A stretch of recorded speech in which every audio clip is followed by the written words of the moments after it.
समोर आता मला सांगितलं की या समोरच्या बाजूला ती गाडी उभी होती.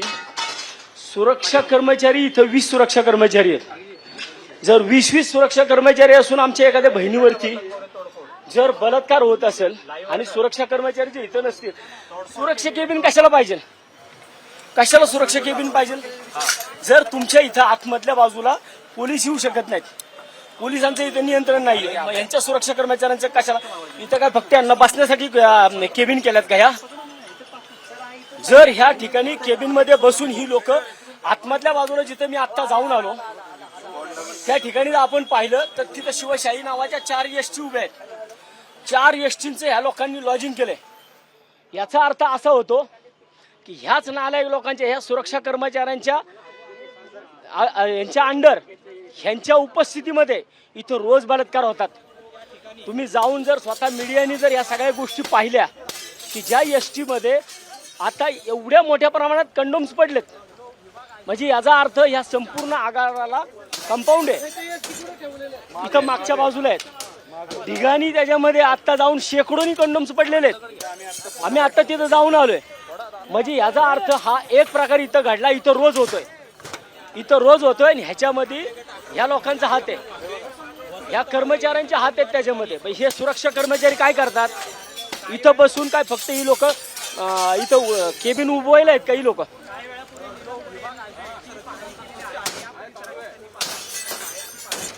मला तुम्ही आत्ताच तुम्ही बघा गाडी कुठे आहे?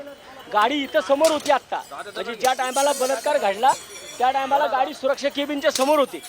जर या सुरक्षा केबिन मधले कर्मचारी जर त्यावेळेस जागेवरती असते, गेले ना, आता आतमध्ये जाऊन देत नाहीत, त्या गाडीमध्ये कोणाला जाऊन देत नाही, परंतु ती गाडी इथं समोर होती ना. जर सुरक्षा कर्मचाऱ्यांचं काम काय? या आगाराची सुरक्षा करणं. मग त्या सुरक्षा कर्मचाऱ्याच्या केबिनच्या समोर जर एखाद्या आमच्या आया बहिणीवरती बलात्कार होत असेल आणि या लोक जर हे काही सुरक्षा करू शकत नसतील तर यांना या सुरक्षा केबिन करण्याचा आणि या सुरक्षा केबिनमध्ये बसण्याचा कोणाला अधिकार आहे?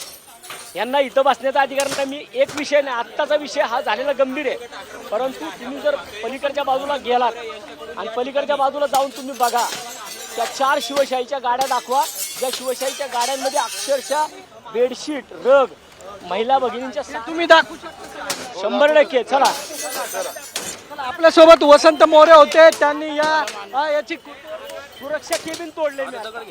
कारण आजच्या ह्या सगळ्या विषयामध्ये कारणीभूत कोण असेल तर सुरक्षा कर्मचारी आहेत. कारण सुरक्षा कर्मचाऱ्यांनी आता इथं थांबणं, 20 सुरक्षा कर्मचारी त्यांनी सांगितले.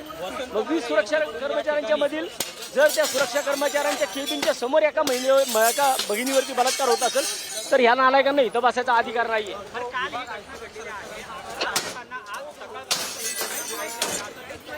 मी पण ते आता तुमच्याच माध्यमातून ऐकलंय. म्हणजे हा प्रत्यक्षात प्रकार इतका संतापजनक आहे, म्हणून म्हणतो 100% सुरक्षा कर्मचारी याच्यामध्ये सहभागी असणार आहेत.